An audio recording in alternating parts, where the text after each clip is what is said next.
मूकपटांपासून पोलपटांची सुरुवात होण्यासाठी उजाडलं साल 1951 चित्रपटांचा सुरू झालेला हा प्रवास आज तागायत चालू. लाईट अँड शॅडो अर्थात छायाप्रकाश वापरून केलेली गीत काव्यात्मक दृश्य रचना ही त्यांची खासियत. मुघले आझम मधील शीश महल हा भारतीय सिनेमाच्या इतिहासातील सर्वात भव्य सेट मानला जातो. इथून पुढे भारतात मल्टीप्लेक्स संस्कृतीची वाढ होण्यास सुरुवात झाली. सुस्वागतम सुस्वागतम. श्रीरंग सहनिवास गणेशोत्सव मंडळ सर्व गणेश भक्तांचं हार्दिक स्वागत करीत आहे.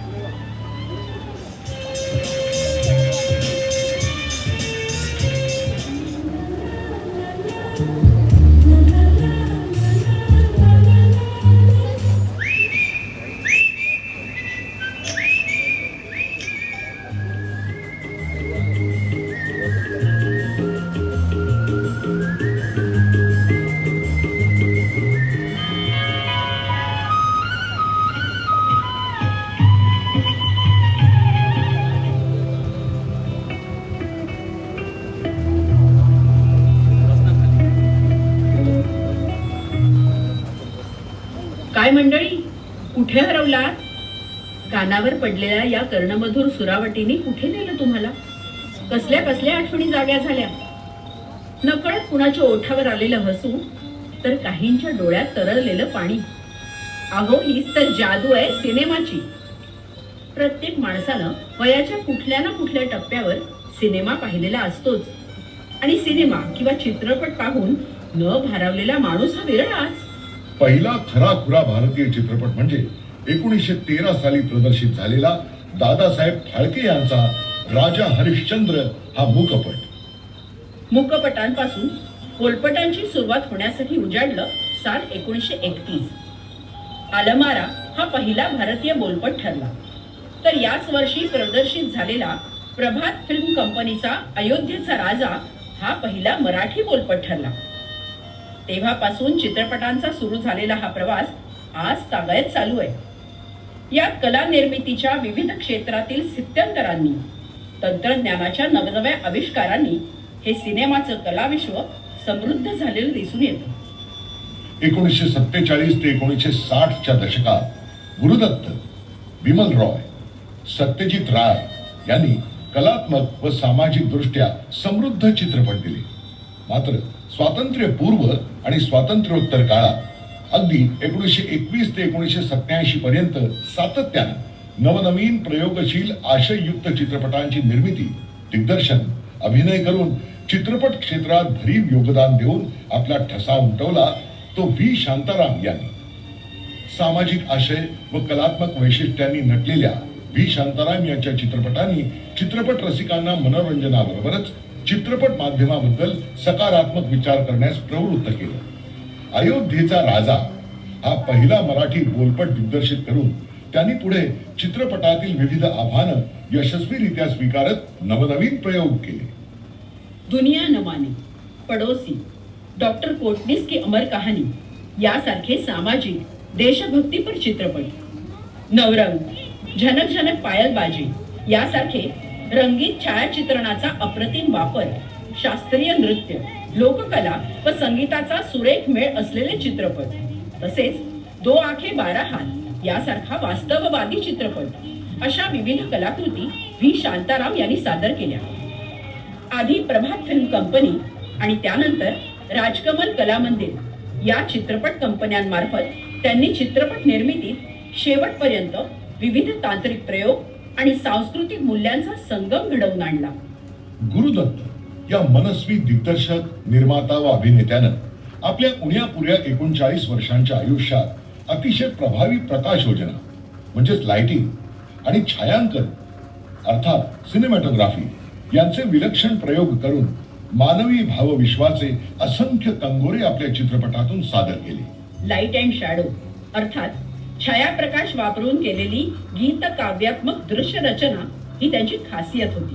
संगीताची उत्तम जाण असणाऱ्या या अवलियाचे प्यासा, कागज के फूल, साहब बीबी और गुलाम यासारखे चित्रपट आजही जागतिक पातळीवर अभ्यासले जातात.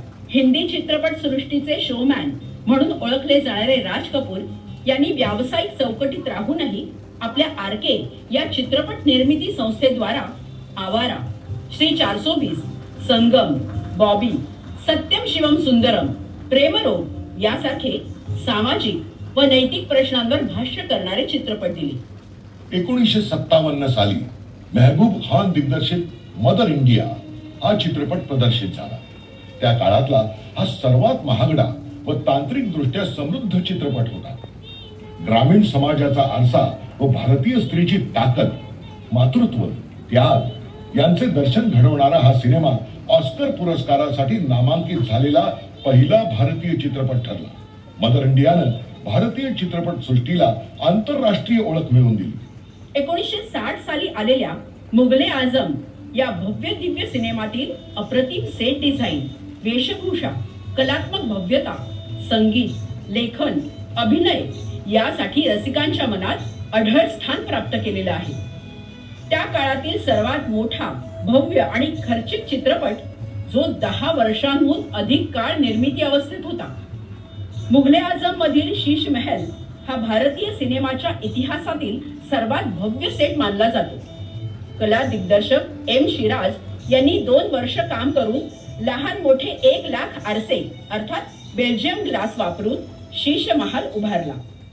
70च्या दशकात 15 ऑगस्ट 1975 रोजी चित्रपटगृहात झळकलेल्या शोले या चित्रपटानं इतिहास रचला. शोले चित्रपटाचं गारूड नंतरच्या अनेक पिढ्यांवर झालं आणि आजही त्याची पारायण करणारी पिढी आपल्याला ठाऊक आहे. शोले मधले संवाद, गाणी आजही तितकीच लोकप्रिय आहेत. यातच त्या सिनेमाचं कालातीत यश दिसून येतं. त्या काळातील ब्लॉकबस्टर अर्थातच सर्वाधिक जास्त कमाई करणारा चित्रपट होता शोले. शोले हा फक्त एक चित्रपट नाही तर भारतीय सिनेमातील सांस्कृतिक पर्व आहे असं म्हटल्यास वावगं ठरू नये. 1990च्या दशकात उदयास आलेलं एक मराठमोळं नाव म्हणजे कला दिग्दर्शक नितीन चंद्रकांत देसाई. नितीन देसाई यांनी त्यांच्या अवघ्या 36 वर्षांच्या कारकिर्दीत कला दिग्दर्शनासाठी 4 वेळा राष्ट्रीय पुरस्कार मिळवला. देवदास, जोधा अकबर यासारख्या भव्य दिव्य हिंदी चित्रपटांइतकेच हरिश्चंद्राची फॅक्टरी, बालगंधर्व, देऊळ अशा मराठी चित्रपटातील त्यांचे कला दिग्दर्शन प्रभावी ठरले. नितीन देसाई यांनी 2005 मध्ये कर्जत इथे 52 एकर जागेत पसरलेला एनडी स्टुडिओ उभारला. एनडी स्टुडिओ हा भारतातील सर्वात मोठ्या फिल्म स्टुडिओपैकी एक आहे. 2001 मध्ये लगान चित्रपटाला ऑस्कर नामांकन मिळालं. तर 2008 मध्ये स्लमडॉग मिलेनियर या चित्रपटाला, ज्यात प्रामुख्यानं भारतीय कलाकारांचा सहभाग होता, त्याला 8 ऑस्कर पुरस्कार मिळाले. यातही AR रहमान यांना सर्वोत्तम संगीत तर जय हो या गाण्याला सर्वोत्तम गाण्याचं ऑस्कर मिळाल्यानं भारतीय प्रेक्षकांसाठी हा चित्रपट आंतरराष्ट्रीय कीर्ती मिळवलेला मैलाचा दगडच ठरला. इथून पुढे भारतात मल्टीप्लेक्स संस्कृतीची वाढ होण्यास सुरुवात झाली आणि चित्रपट निर्मितीत डिजिटल तंत्रज्ञानाचा वापर होऊ लागला. 2010 पासून VFX 3D तंत्रज्ञानाचा वापर करून मोठ्या बजेटचे पॅन इंडिया चित्रपट बनवू लागले. कोई मिल गया, क्रिश, रावण, हनुमान, बाहुबली, RRR, KGF आणि अशा अनेक चित्रपटांमधून तांत्रिक प्रयोग यशस्वीरित्या करण्यात आले. यामधील बाहुबली भाग 1 व 2 हे त्यामधील भव्यता, उत्कृष्ट VFX, सेट डिझाईन, युद्ध दृश्ये आणि छायाचित्रणामुळे जागतिक पातळीवर गाजले. बाहुबली भाग 2 या चित्रपटानं बॉक्स ऑफिसवर 1500 कोटी रुपयांहून अधिक कमाई केली. जेव्हा आपण VFX 3D तंत्रज्ञान याविषयी विचार करतो तेव्हा भारतीय नसलेल्या परंतु जगभर गाजलेल्या 2 पाश्चात्य चित्रपट मालिकांची दखल घेणं भाग आहे. जुरासिक पार्क आणि अवतार. 1993 साली आलेल्या जुरासिक पार्क या स्टीवन स्पिलबर्ग दिग्दर्शित चित्रपटातील उत्कृष्ट VFX व ॲनिमॅट्रॉनिक्स तंत्रज्ञानानं सिनेमा इतिहासात क्रांती घडवली. जुरासिक पार्क ट्रायोलॉजी आणि जुरासिक वर्ल्ड ट्रायोलॉजी या मालिका आज तागायत जगभरात लोकप्रिय ठरल्या आहेत. डायनासॉर आणि माणूस यांच्यातील संबंध व हल्ल्यांची श्वास रोखून ठेवणारी थरारक लढत पाहताना खूप नैसर्गिक वाटली. यातच तंत्रज्ञानाची कमाल आहे. 2009 साली आलेल्या जेम्स कॅमेरून दिग्दर्शित अवतार या चित्रपटात पॅन्डोरा या काल्पनिक परग्रहावरील जीवसृष्टी भव्य 3D तंत्रज्ञान, VFX आणि मोशन कॅप्चर टेक्नॉलॉजीने अत्यंत प्रभावीपणे दाखवण्यात आली. अवतारचा पुढील भाग वे ऑफ वॉटरने तर अब्जावधींची कमाई केली.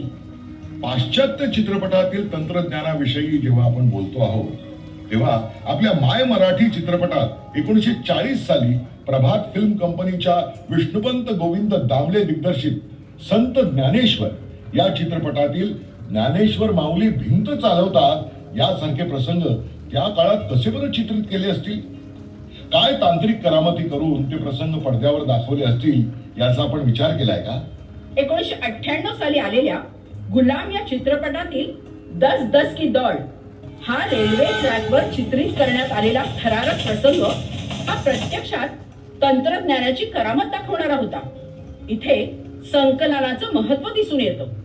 थोडक्यात काय तर मराठी, हिंदी, इतर प्रादेशिक आणि एकंदरीतच भारतीय चित्रपटांनी चित्रपट निर्मितीच्या या क्षेत्रात उत्तरोत्तर प्रगती केलेली आढळून येते.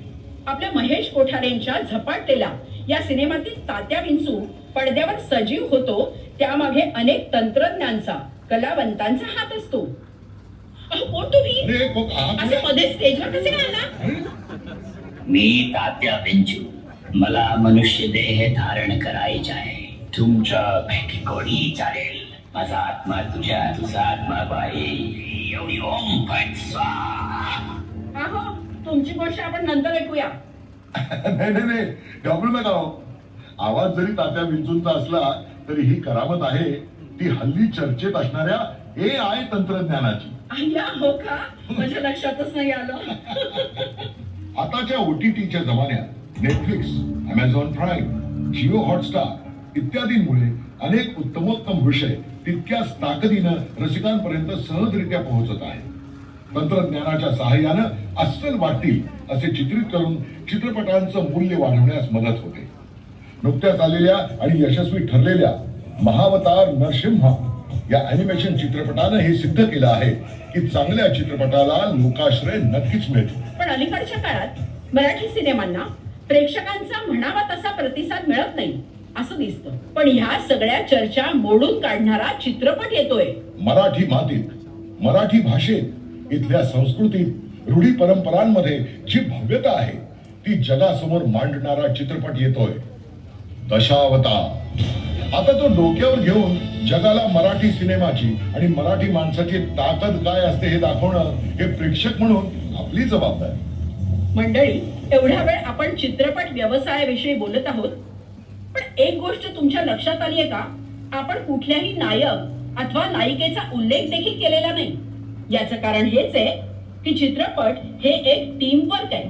यात कथा, पटकथा, लेखन, गीत लेखन, संवाद लेखन, संगीत, पार्श्वगायन, छायाचित्रण, कला दिग्दर्शन, अभिनय निर्मिती, दिग्दर्शन, वेशभूषा, मेकअप, नृत्य दिग्दर्शन, dubbing, background music, VFX, 3D, motion capture, digital intermediate, graphics, CGI animators, Dolby किंवा तत्सम साऊंड डिझाईन, ड्रोन्स, AI आणि इतर अनेक गोष्टींचा समावेश असतो. म्हणजेच मनोरंजनाच्या या व्यवसायात स्पर्धा जितकी जास्त आहे तितक्याच संधीही अधिक आहेत. जास्तीत जास्त विद्यार्थ्यांनी, तरुणांनी या माध्यमातील तंत्रज्ञानाचा विचार केला पाहिजे. यासाठी विविध कोर्सेस किंवा FTII म्हणजेच film and television institute of India यासारख्या संस्थांमधून शिक्षण घेऊन या क्षेत्रात आलं पाहिजे. करिअरच्या, रोजगाराच्या असंख्य संधी या क्षेत्रात उपलब्ध आहेत. त्याचा फायदा करून घेतला पाहिजे. अभ्यास, मेहनत आणि चिकाटी या गुणांनी इथे शिरकाव करून उत्तमोत्तम कामातून सृजनाचा आनंद घेतला पाहिजे. आज आपण सारेजण या मंगलमूर्ती गणेशाकडे हेच मागणं मागूया की स्वप्नांच्या दुनियेत नेणाऱ्या या रुपेरी पडद्यावर आमच्यातील सर्जनशीलता, नवनव्या कल्पना प्रत्यक्षात उतरवण्यासाठी लागणाऱ्या कला आणि तंत्रज्ञानाचं वरदान आम्हाला दे. बोला Ganpati Bappa. Mangalmurti. Lights, camera, action.